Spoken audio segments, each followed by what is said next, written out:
Alright, there we are. Alright, let me just rewind the Benny a bit. Presenting Benny Goodman and his orchestra. There we are then. Alright, that should work. Alright, we're moving. We're sailing. Alright, welcome along, everybody.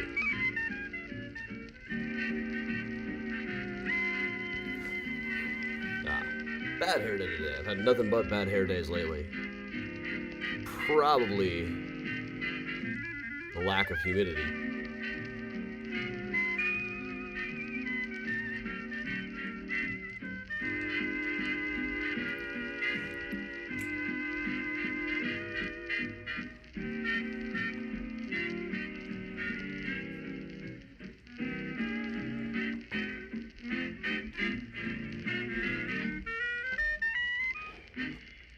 Let's dance to a half-hour rhythm by Benny Goodman and his orchestra, the Raja Rhythm, playing for you from the Joseph Urban Room of the Congress Hotel in downtown Chicago.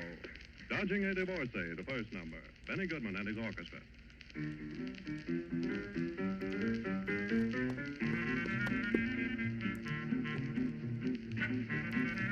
Welcome along, everybody. Okay, this is still kind of low volume-wise, isn't it? And are you all out there? I don't seem to be getting the comments. I can see people are out there. Maybe I'll have to restart the chat. Could be one of those nights. The chat's just not going for me. Alright, looks like we're moving.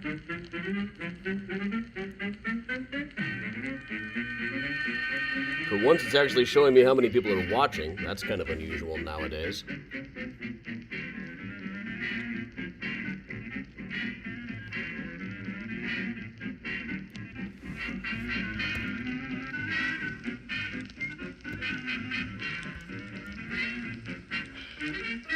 Alright, we are gonna go tell Blue Sky that we're online.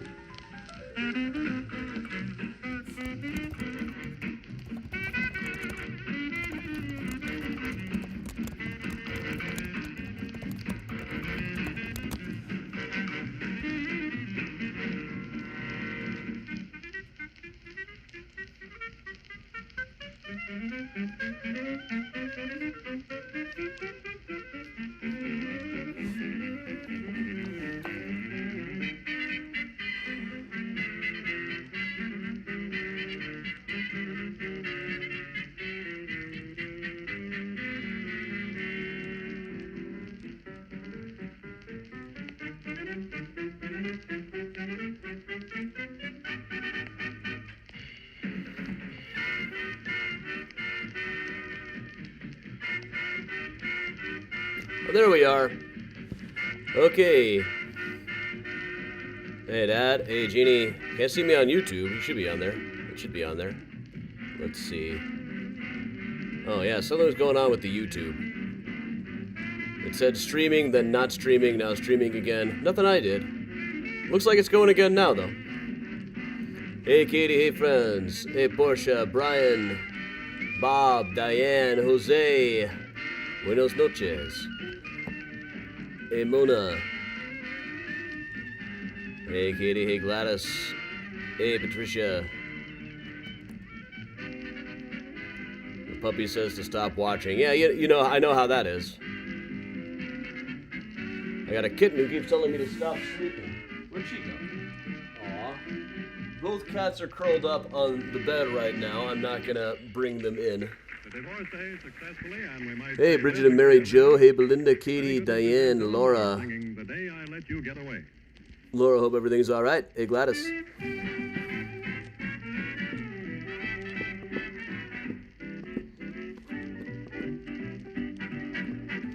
Been working on the Graceland book all the livelong day. Reading through letters, reading through memoirs. There comes a point in everybody's typewritten or handwritten memoir that they just go full weeded and start the fire mode and just recount all the inventions and great events of the last 50 years. Portia, the other cat, is Gertrude Ember Crombie. We call her Ember or the Empress. Really, it's Ember, but full version Gertrude Ember Crombie. She's very into playing fetch lately. I'll toss a mouse, she'll run and get it, bring it right back to me. Over and over and over. About 4 a.m., I'll feel a mouse get dropped on my head. And then it goes, come on, let's play, let's play.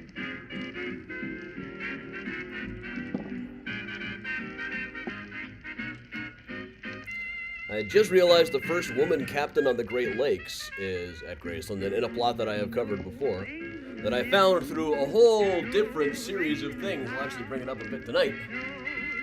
I was looking up a place for tonight when I ran across her, decided, oh, well, you know, she's right next to this other person that I'm already talking about in this entry. Maybe I should find something to say about her.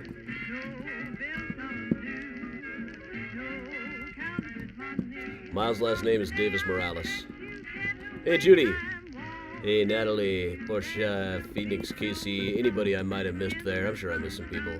Hey, Jeannie. Hey, Maureen. We're always getting this party started. What? No, Octavio, Ember is in Gertrude Ember Crombie, the painter, the jazz witch. Hey, Laura. Hey, Wisp down there in Streeterville. What's up, Natalie? Welcome along, everybody. Great stuff on the Patreon lately. If you're not on the Patreon, you have got to join up.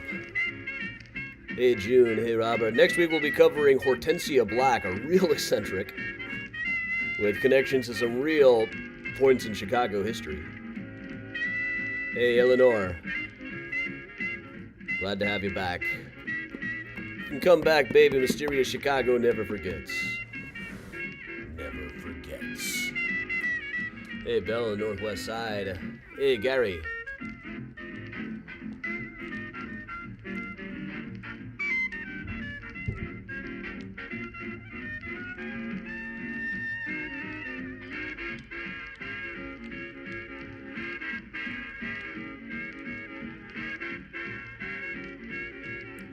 Just going through, checking on the news a little bit today.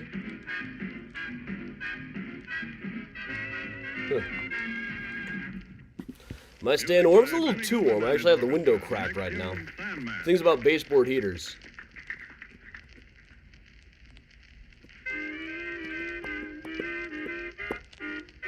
Yeah, we'll definitely do some Black History Month stuff. We just covered John Atkins, who got out of slavery just in time to get killed by the cops here in Chicago. Still finding out more about him, or trying to. He's kind of hit a wall at certain points with some people. There's only so much data out there.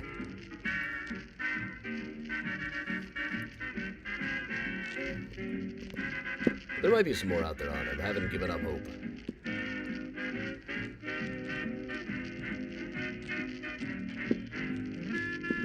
So far, I am staying safe and warm.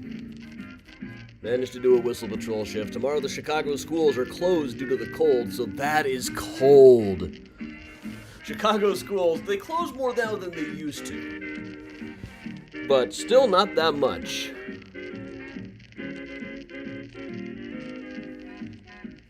You can come back, baby. Mysterious Chicago never forgets. It's like 4 extra syllables right there.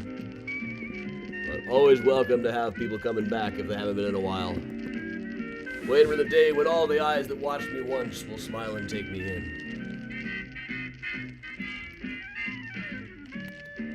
Hey, Susan in Siberian, Michigan. I am supposed to go to D.C. on Monday. We'll see if that happens. If it doesn't, I won't be sad. It's just for some travel company meeting stuff that is all going to be about D.C., where I don't even work normally. I don't know. I don't know if I would trust me to work in D.C. right now. What am I supposed to tell people? That the Constitution still matters? That it's still in effect? I always say, I don't want to get political on tours, but there's a fine line between not being political and accommodating bigotry, as I always say. Just telling kids that cities aren't terrifying is kind of political. Hey, Joyce. A -2, and that's not including the wind chill.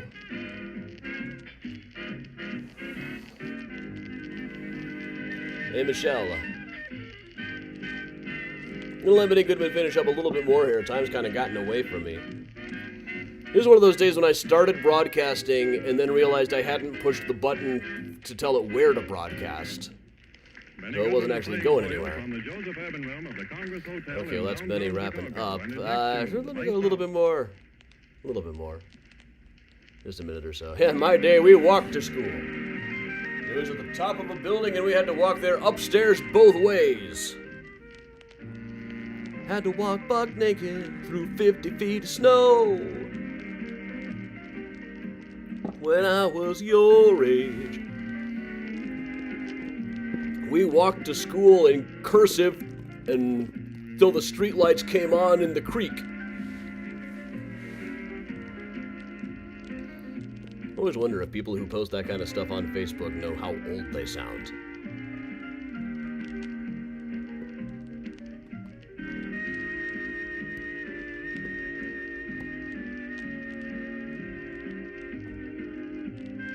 Evening, Marita. Alright, Benny's gonna wind down here a little bit. I've not had dinner yet, but I do have some scotch. Great combination. I walked to school. I remember walking to the comic book shop to buy a pack of Magic the Gathering Fallen Empire cards on a day it was too cold for school. I don't know what I was thinking. Or why Mom let me. Mom. That would have been what, 95? 30 years ago. 31. We're all old here. Ariana over on Twitch. Hey, Jan. All right. So we're going to pause the Benny Goodman here and go ahead and get started properly. Once again, I'm Adam Selzer from Mysterious Chicago Tours. I've been a tour guide and historian here in Chicago for over 20 years now. Author of a number of books such as Mysterious Chicago, the book, Just Kill Me, which is a novel, Murder Maps USA, which I just had a cool phone call about, Graceland Cemetery, Chicago Stories, Symbols, and Secrets, working on Volume 2, has been my project all the livelong day. And of course, the most recent, Chicago's Serial Husband, The Marriages and Murders of Johann Hawk, out just a few months ago from Arcadia. Today, we are going to be doing one of my neighborhood tours where I come up with good architecture. There are certain neighborhoods, I could probably do this one as a walking tour. I haven't yet, but I'm pretty sure that I could. It's probably should. I got to get some new ones up and running this year. It's kind of my goal. But tourism, it's just not a very good year for tourism in Chicago, but well, what can we do? So, just to show you where we're talking, this is the Loop, the main downtown of Chicago. You head a little ways north. Not quite the North Avenue, up above Chicago Avenue, the near North Side, and the Gold Coast. It's a rather fancy area. So this was kind of the millionaire district at one point. Then eventually a lot of these mansions got broken up into artist studios. It became much more of an artist district. So we'll just kind of map out where we're going here. We're going to start on Lakeshore Drive, proceed up and around, and go through a whole walk. You can see all of my crude handwritten notes here as we traverse through the Gold Coast. But that started with us here on Lakeshore Drive. Just above the Loop, we're going to check out this really cool old house here. So it kind of flies under the radar, but this is 1250 North Lakeshore Drive, built in 1890 or so by the architect Frank Habit in the style known as Richardsonian Romanesque. Now, it was built, Frank Habit also built the North American Cold Storage Warehouse that Harry Weiss eventually turned into condos on the Chicago River.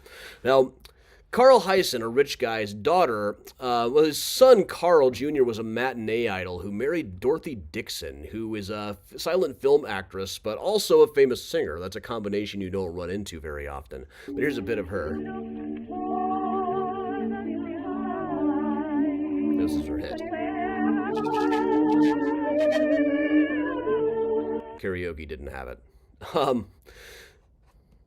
Their daughter was the actress Dorothy Hyson. I'm wanting to tell you, there's so much I'm wanting to say. There's so much I feel that I owe you. Let's just move up. Dorothy Hyson, that's the best clip I could find of her, really. But just up the block a little ways, this is another one. People drive by this all the time and don't really notice it, I don't think. But this is by Hullibert and Roche, some great architects of Chicago history. It's a house that is known as Desdemona's Palace. It has been for a long time. It was based on this house out in Italy that is said to be the home of Desdemona from the Othello story. Now, this was designed by Hullibert and Roche and bought eventually by a guy by the name of Edward Leffensberger. He was the son of a brewer and then ended up operating the 225 Club on East Superior. This was a fancy gambling joint. But he had some mafia partners, including Frank the Enforcer Nitti, the guy who took over for Capone after Capone went to jail, and they got him involved in some new schemes. After liquor became legal again, the mob needed some new areas of revenue, new things to monetize. They got Leffensberger involved in some kind of $500,000 robbery of bonds from the mail that he was supposed to be selling off to high bidders at his place.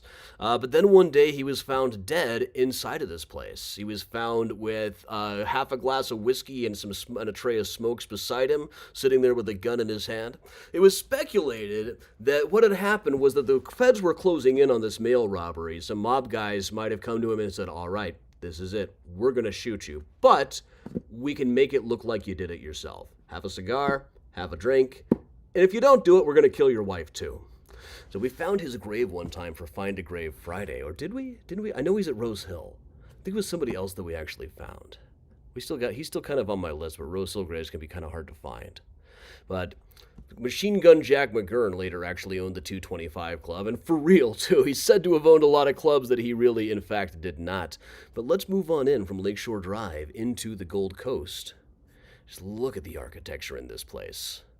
It's one great place after another. We'll check out this place. This is the, right above, that was the Charles Palmer designed this for his cousin Potter, and boring old H.H. Porter, a guy who wrote one of the most boring autobiographies I've ever seen. But down the block here is a Burnham and Root. This was actually designed for John Wellborn Root, who was the partner in Burnham and Root, the lead designer in one of our first really great architectural firms. Burnham, of course, is the guy who said, "Make no little plans. They have no magic in them to stir men's blood, and probably themselves will not be realized." Now, he died fairly soon after moving into this place. He had pneumonia, died an early death, but into it moved his sister-in-law, Harriet Monroe, who was a famous poet of her day, but more famous as an editor than a poet, actually. She was the editor and founder of Poetry magazine. I've just been reading some letters from her sister, Lucy Monroe Calhoun, who is buried in the family plot, the part that was supposed to be the Burnham half, and lived in China for a number of years. There's a very interesting letter she wrote to Harriet describing what it was like to attend the wedding of the emperor. About 10 years before, her husband, William Calhoun, had written to Harriet and said, "There's going to be a revolution here. All the pieces are in place." And right he was. The emperor was overthrown kind of the next year, but still stuck around long enough that his wedding was still a big deal. But among the people who hung out in this place, who Harriet Monroe brought in, who lived here for just briefly when she came to town, was Mary McLean. She was the teenage author of a book called I Await the Coming of the Devil. There are a few different various titles that go around about it. Just look at that intense gaze in her face. You can almost just tell what her Tumblr would have been like in later years, what she would have been like on TikTok. But a sample of I Await the Coming of the Devil was, "From the soft, persistent, maddening glances of water cart drivers, kind devil, deliver me. From sweet, insipid wine, from men who wear mustaches, from the sort of people that call legs limbs, kind devil, deliver me. From unripe bananas, from bathless people, kind devil, deliver me. From soft old bachelors and soft old widowers, from agonizing elocutionists who recite curfew shall not ring tonight, and the lips that touch liquor shall never touch mine, kind devil, deliver me. From people who persist in calling my good body mere vile clay, from fools who tell me what I want to do, kind devil, deliver me. From pleasant old ladies who tell a great many uninteresting, obvious lies, from men with watch chains draped across their middles, from some paintings of the old masters which I am unable to appreciate, from side saddles, kind devil, deliver me. From the kind of man who sings Oh Promise Me, who sings at it. From constipated dressmakers, from people who don't wash their hair often enough, kind devil, deliver me. From a nice young man, from tin spoons, from popular songs, kind devil, deliver me. Now, later, Mary would make her home in Chicago. She died on the South Side, and everybody wondered, what was she doing in this house in an overwhelmingly black neighborhood living with a black woman? And the story that went around at the time was, oh, that was her nurse. Right. Her nurse.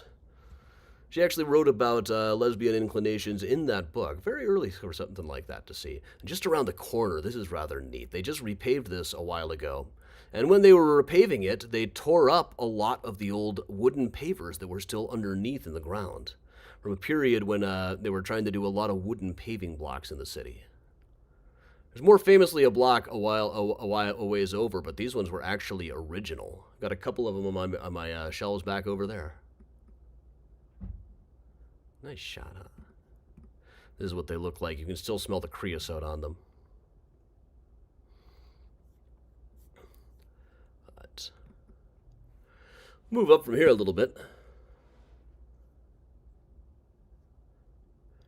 And check out the Astor House, designed by the architect Bertrand Goldberg, who is generally quoted as saying there are no right angles in nature and shouldn't be any in architecture. He famously built, like the Marina City, the Corncob Towers. But this is also one of his designs. This one, as you can see, has quite a number of right angles in it. But one of the more interesting things with this is it was a hotel until fairly recently. It's all gone condo and apartment now. But in 1966, over in England, Maureen Cleave wrote this article, How Does a Beatle Live? And talked about how John Lennon lived, and in the process of the interview, he said Christianity was fading. I'm right and I'll be proven right, and mentioned that, hey, we're probably more popular than Jesus right now. And in the UK, nobody objected to this. This was, the decline of Christianity in England had been a common dinner party conversation there for a really long time.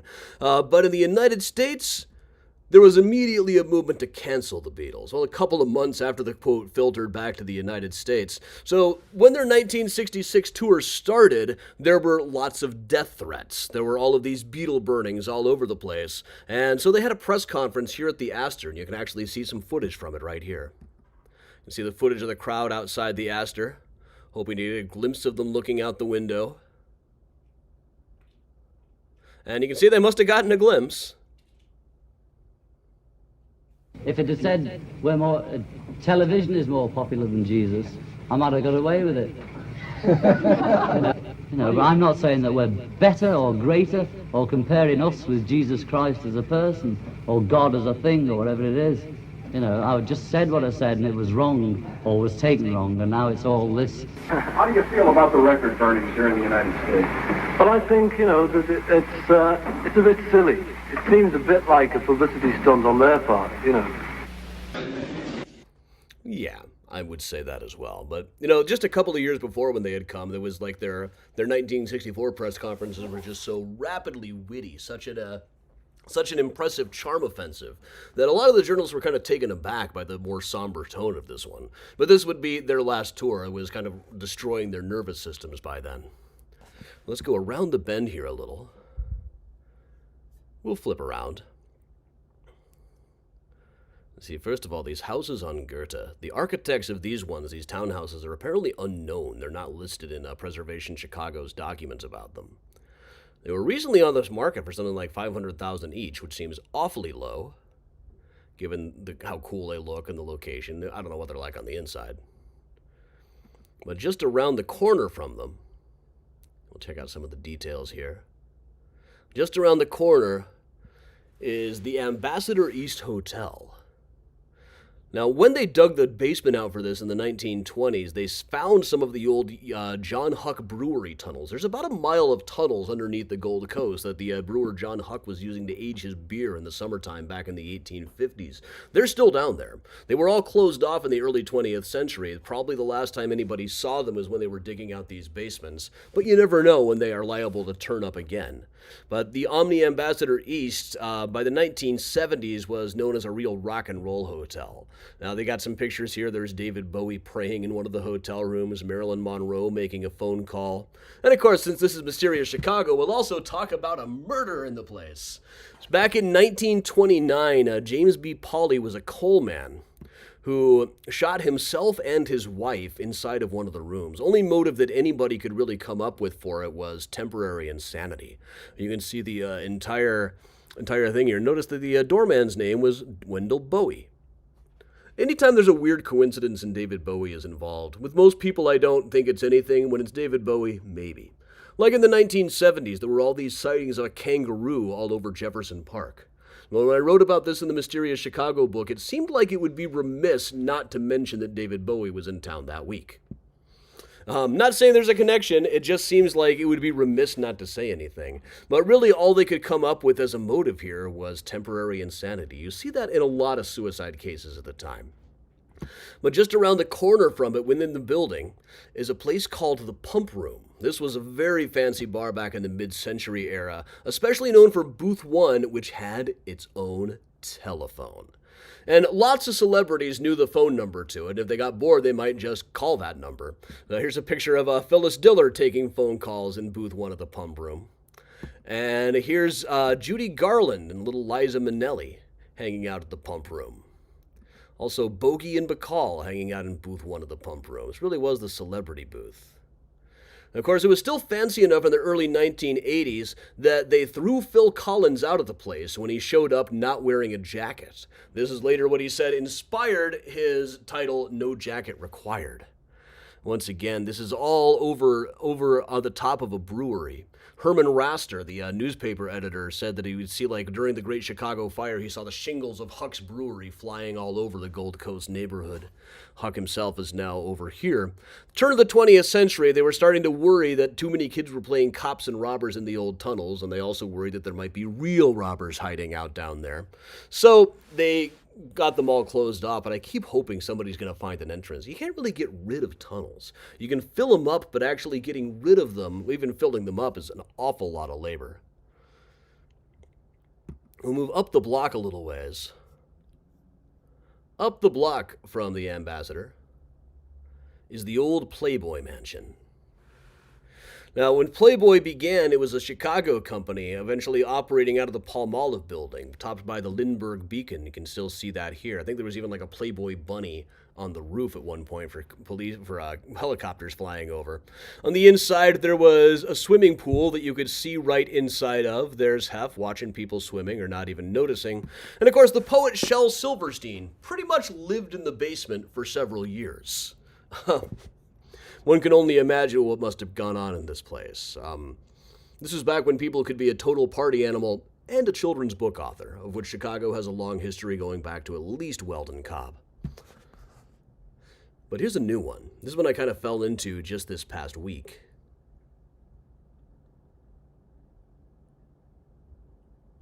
So this, just up here on Astor, is the James Charnley House. Now, Charnley was a lumberman, and in 1892, he hired the firm of Sullivan and Adler, Louis Sullivan and Dankmar Adler, to design him a new house. Now, Frank Lloyd Wright was a draftsman in the office at the time, and later said in his autobiography that he pretty much designed the whole thing. Of course, he said he pretty much designed every building he ever came across in his autobiography. Historians and architectural people really go back and forth. Who you think really designed this one kind of depends on which of these two architects you like better. But this is very much in line with the kind of architecture that Sullivan was doing at the time. It is not that in line with the kind of architecture that Wright was doing at the time. But here's one of the early architectural renderings of it. This was a very modern house for the time, too. Most places still looked positively Victorian, and after all, it was still that era. But this one was just much more modern, much more back to simple geometry with just that Sullivan-esque balcony there, which has been restored in the 1980s. But here's a shot of the interior as it looked in the 1930s. Just look at the grillwork around that fireplace. Look at the radio perched up on top of it. They hadn't invented things to cover the cables yet, apparently. But some progress would just have to wait, I suppose. Now, there is a plaque on there that says it was designed by Louis Sullivan and Frank Lloyd Wright. Really, this is just because whichever of these you say, somebody is going to get mad at you. But putting Frank Lloyd Wright's name on there, even if they doubt how much he actually contributed, is just good business. Now, the place was bought in 1979 when it was kind of in danger. It was bought by a guy named Lowell Wolfield, who lived there with his partner, Larry Duvall. Now, recently there has been like a thing about In Search of Friends of D. Lawrence Duvall over on Facebook, trying to find out more about this guy. This was placed by a guy who knew nothing about him at first, except for his grave at Graceland Cemetery. He died in 1987, and the guy who put up that page found that he had the same HIV doctor as his own boyfriend, who died in about the same time period. I also haven't figured out, I know Lewel Wolfheim died in 1996. I'm guessing it's similar causes. But Duvall, it turns out, was a docent for the Architecture Foundation, and in 1986, when Richard Gere took a 2-hour tour of that house, it was probably Larry who was doing the tour. We'll move on down from there. So much great architecture in this neighborhood. Residential works by a lot of the greats. Just down over here, we'll take a brief look at 1239 Dearborn. This is where Ernest Hemingway lived for a while in Chicago. Here at 1239. The additional version of this tour, I didn't mention that one, but so many people brought it up. I wonder how many of the people who brought it up actually read Hemingway.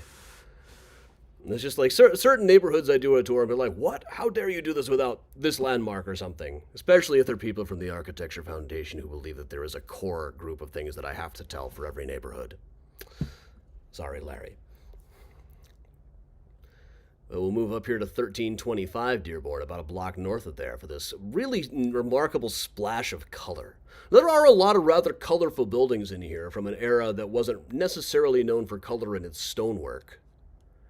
Certainly you would see it in like the painted ladies made of wood in other neighborhoods. But this is known as the Montagna Flats, built in 1887 by the architect Kurt Gottig, who is not known for anything else.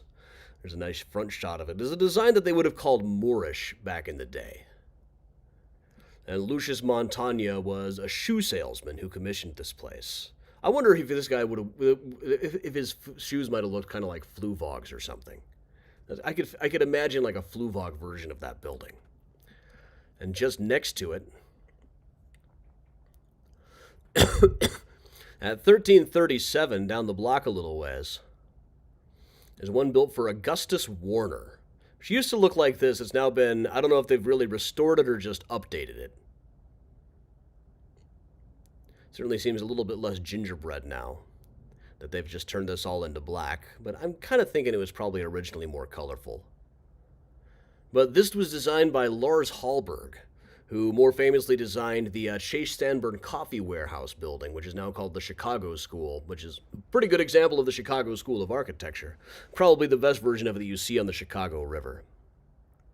But moving just a little bit further up on Dearborn to the corner of Schiller is this absolutely stunning house by the architect Asa Lyon, who built a lot in Evanston, but isn't really known for much of anything else besides this. But just look at the design work on this. Here's a wider shot of it. All these twists and turns there must be inside of this place. And this fantastic, these like, I wouldn't call them gargoyles, I guess they're grotesques, or frescoes of griffins, like winged lions, but for their skills in magic.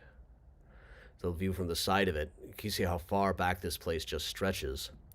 And then over the door, I don't know when exactly they added this, but right above the door is this stained glass portrait. This is actually a portrait of Mr. Schiller, the poet, and the namesake of that street, based on this painting of him. Love that smirk on his face there. You don't see that in early photographs of people. It's very rare to get somebody really smiling, now and then. We'll move up the road a little bit further on Dearborn, just about to the edge, and from here we're actually in the grounds of the Old City Cemetery.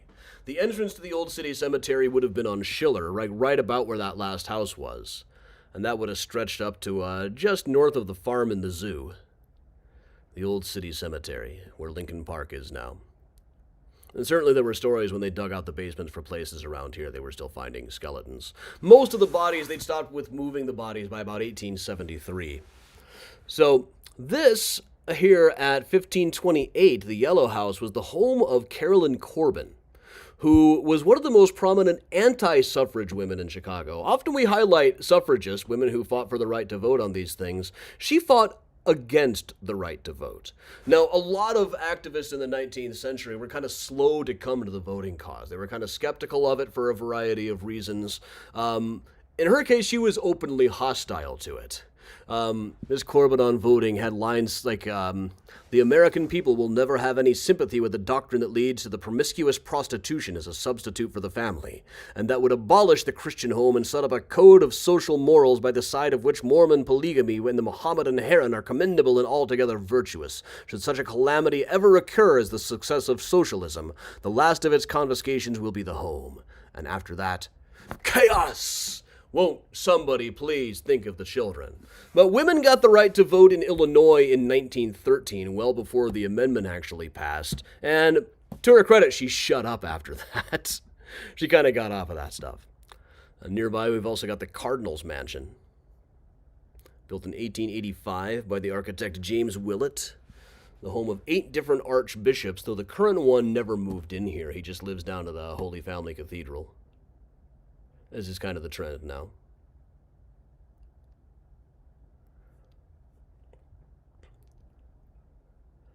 Perhaps most interesting now for the wooden alley that runs along beside it. Move alongside here. I don't know why this is going at slow-mo, but there it goes. Now this is actually a restored version of a wooden alley, not how it actually looked, or not originals. The one we saw earlier was original, but this one has a sign about it and everything. But it's a restoration. These aren't the original pavers. At least they're open about that, though. We'll move back over onto Lakeshore Drive, cutting through the alley.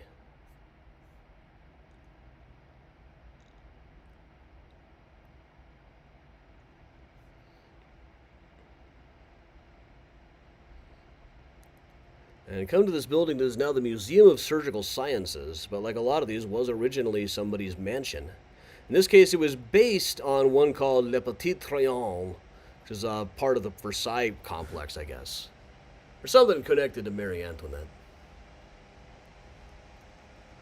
But it was built for a broker named F.D. Contis, who married Eleanor Robinson. She was an heiress to a match company fortune, and was kind of the driving force behind the place being built. Now, her sister had been engaged to F.D. Contis, but she came home from school, fell in love with him herself, and stole her sister's fiancé.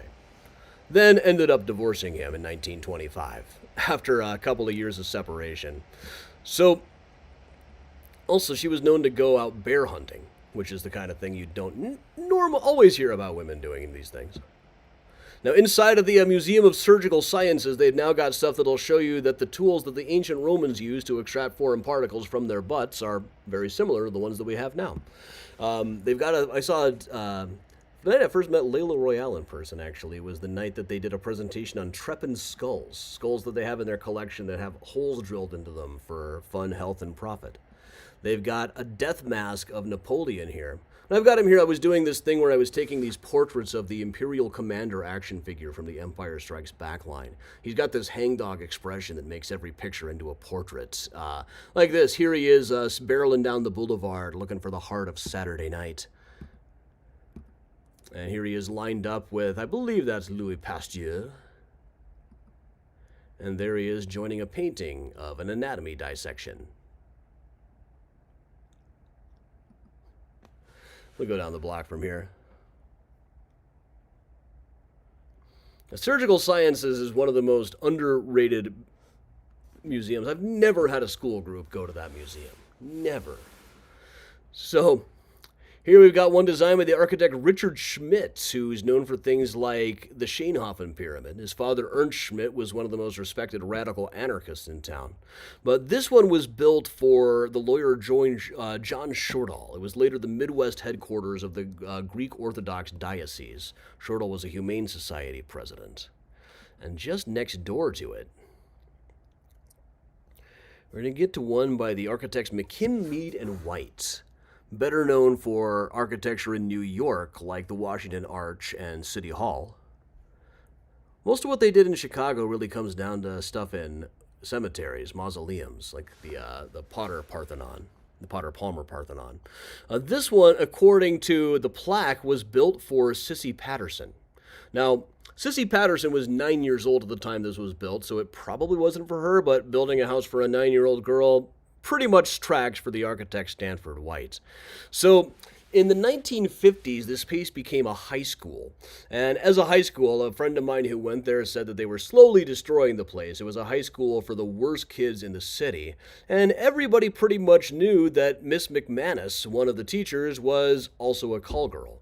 She eventually wrote a book called Call Girls Confidential, which by all accounts was frightfully dull.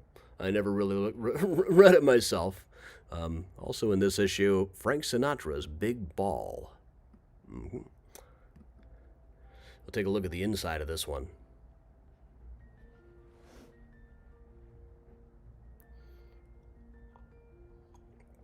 Broken into condos some years back. Billy Corgan of the Smashing Pumpkins owned one.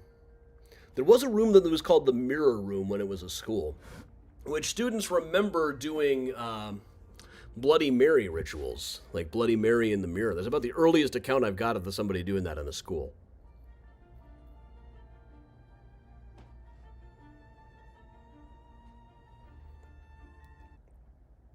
Very fancy. Gonna check out another bit of architecture here.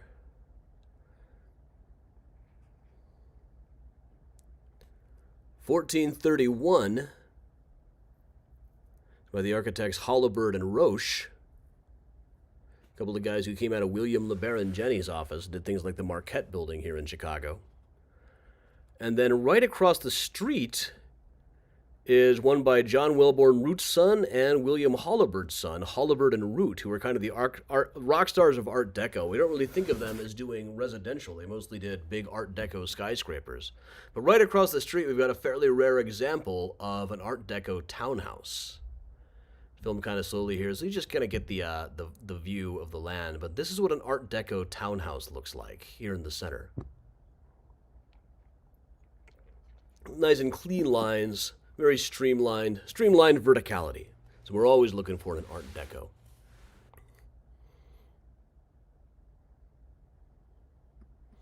We'll also go down to, there's a lot of them that have been lost over the years, of course.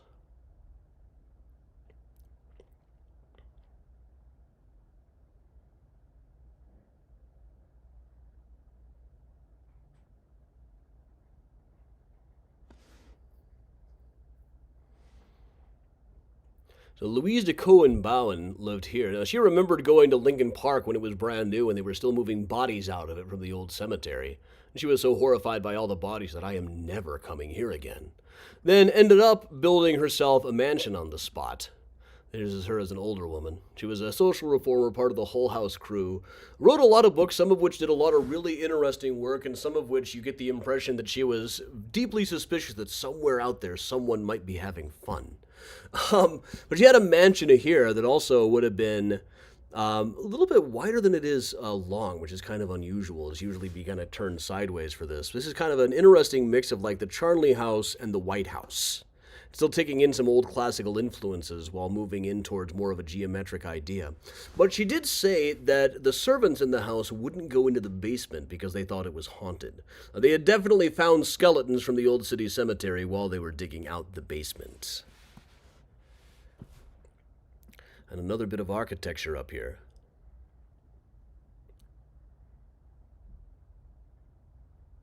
This is just another one by Lars Hallberg, who did the Chase Sanborn building. He's kind of one of our underrated architects in Chicago, so I always like to point him out when we come to him. I mean, people go by the Chase Sanborn Coffee Warehouse on the architectural boat tours several times per hour in the summer. Almost never does anybody actually mention Lars Hallberg. So I'll mention him.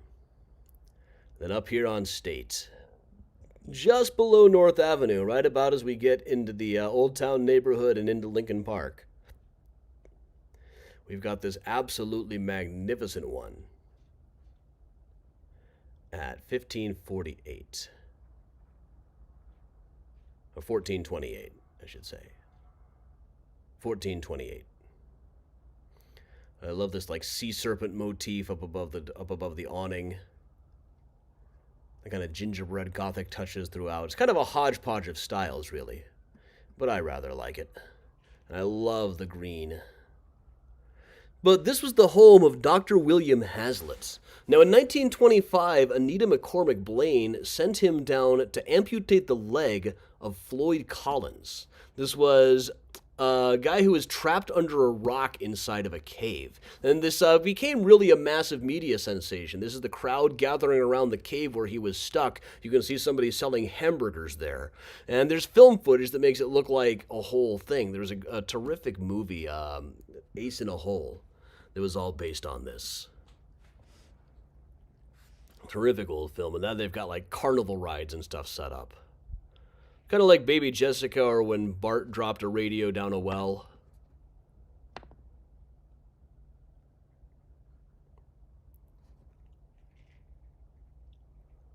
Amazing that there is some film footage of all of this stuff. But, you know, most of the stuff I do kind of comes before we would have much film footage. We're on State Street here.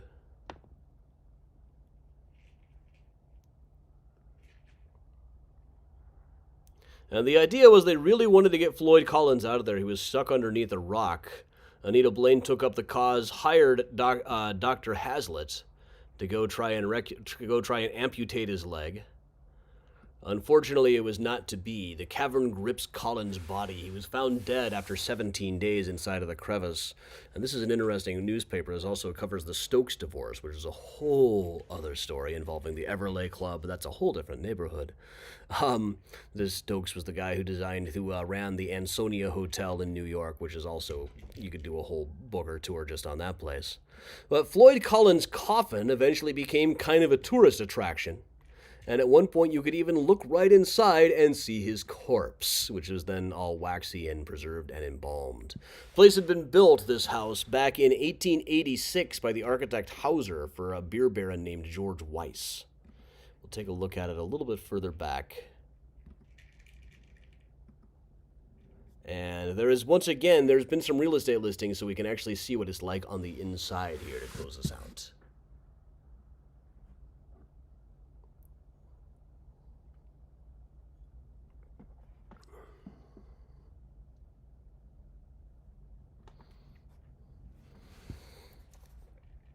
All right.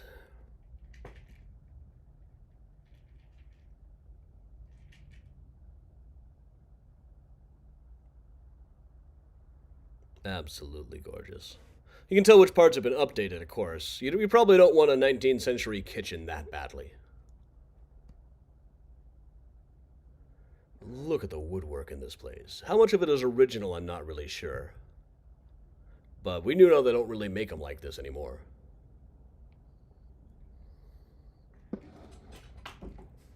That's an original futon. Got a fainting couch there. The way into the parlor is up a winding stair. There are many curious things to show you when you're there.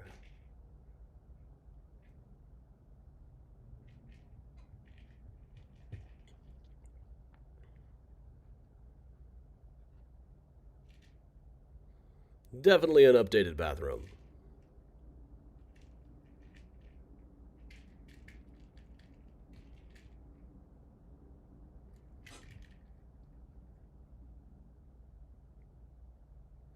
And an original Michael Jordan poster from 1886.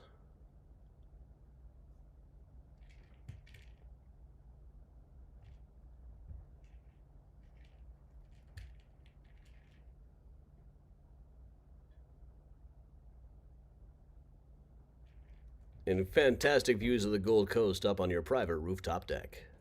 I should have been a... Possibly I should have been a realtor.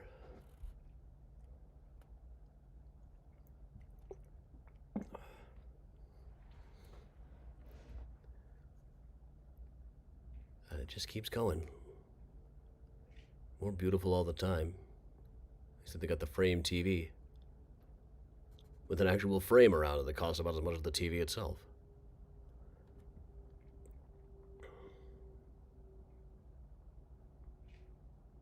What this was going for, I didn't look up.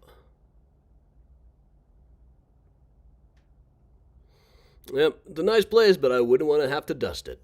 So, all right, everybody, that is me wrapping up, so thank you very much. I am Adam for Mysterious Chicago Tours, as seen right here, or we should say right here. I really tend to promote the, try to promote the Patreon as much as I can, but that seems like it is, a A missing piece. Yeah. All right. So we're just gonna have to put up the Venmo right here. PayPal. The Patreon is the same thing, and we'll pop that up, make it a little bit smaller. You can all read, right?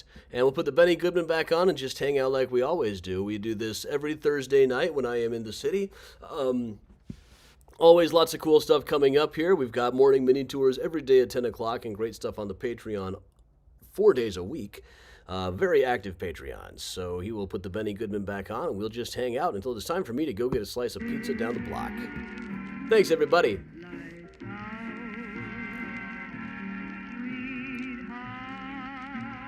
The other thing to add is the Charnley House was briefly the home of Marion McClurg, who would have been the daughter-in-law of General McClurg, whose whose grave is at Graceland quite a bit. It's right near the Duvall grave, so two people who lived in that house are buried right near each other. And Marion was the first woman on the Great Lakes to get her sea captain's license back in 1906. Found some good quotes about it that will go into Graceland Volume 2. Really, I just looked her up and I had to say something about it. They lived in the same place as this person who's buried right by them. Then, now and then you find out this great stuff. Always finding great stuff, in fact.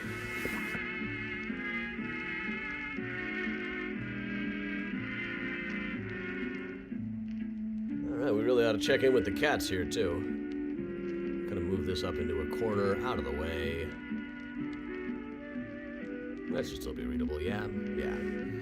Alright, Miles has got to make his contractually obligated appearance, so here he is, crashing on some towels. Saving his energy to wake me up at 4 o'clock in the morning, for sure.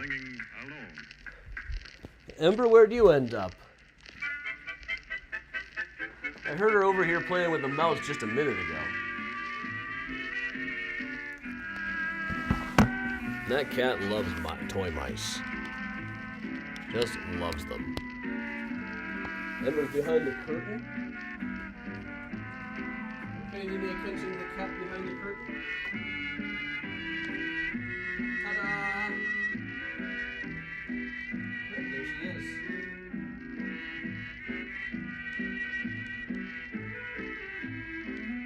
Miles, why don't you be like this when I'm trying to work on the computer during the day? Why? Said you gotta climb all over me and walk all over the keyboard and everything every time I try to work on the book.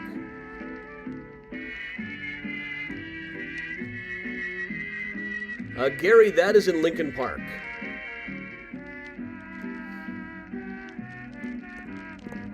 The house owned by the guy who later married Vanna White.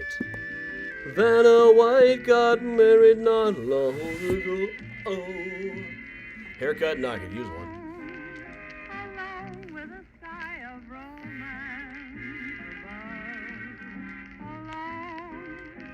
Alright, congratulations, Megan, on winning the grand prize in a raffle. I'm really good at raffles, personally. I'm not. If you're gonna be up and about, might as well come say hi. Mm-hmm. Who's that in there? You see that cat? That's you. She's a very cute cat.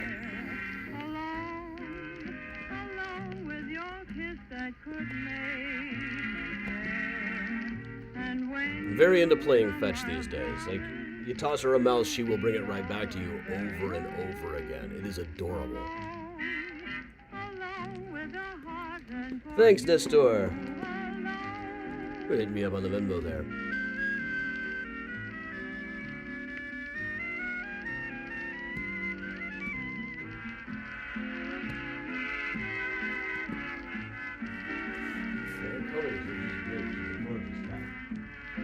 Miles is too.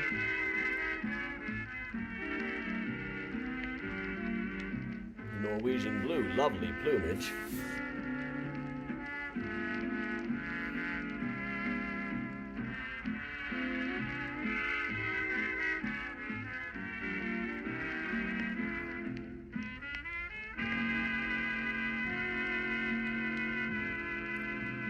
Now where did you go, Ember? If I pick up a mouse, tune that they'll be playing as long as we dance. Stardust.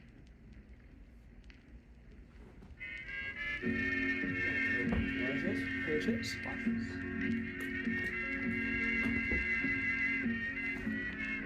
So we'll pick it up and carry it right back over to you. Yep.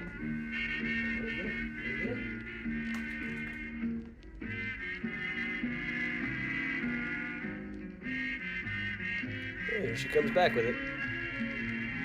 You gonna take it all the way back or just that far?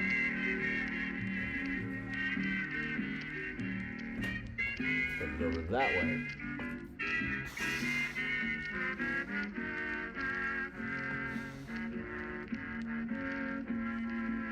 Ah, you get to see my laundry hamper. And here she comes back again. She'll do this over and over. Yep. She brought it back. Ready?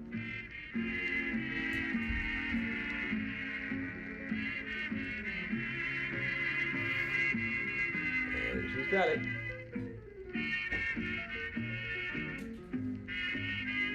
Once again, I should have you all like donate every time she brings it back.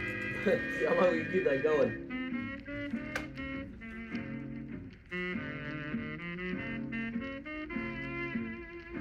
Here it comes again. Let's see if you can get it from the egg chair. Ready? Ready? Here it goes.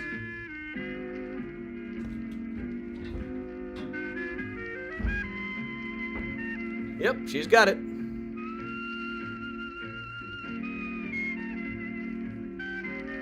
lifted halfway across this time. How am I supposed to handle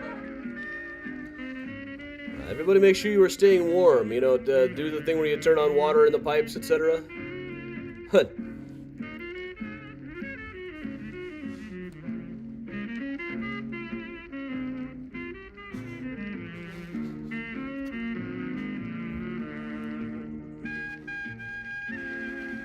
Some angles you can see right into my bedroom here.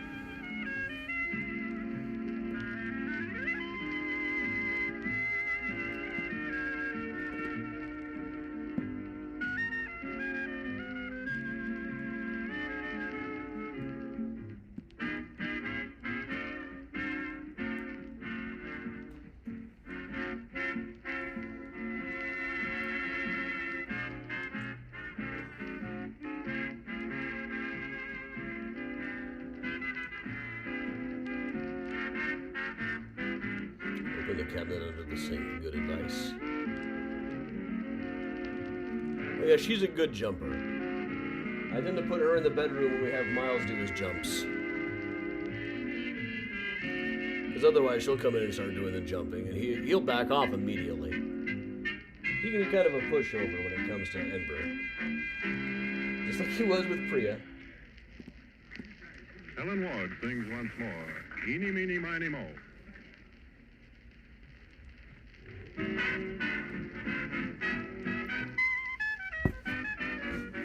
And he's gonna cuddle up with Miles now.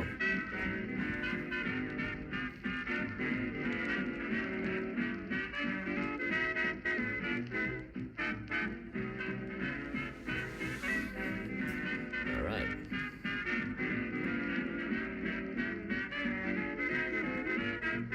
Trouble is, she wants to play about 4 o'clock in the morning. Suddenly I'll feel like nose on my face, and there'll be like a mouse sitting on my chest.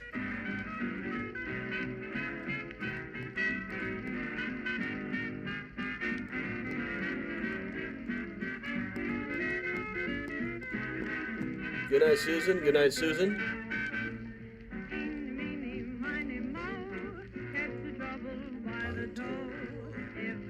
Jeannie, right on. There's gonna be shift lead on patrol tomorrow, but school is canceled, so for the best.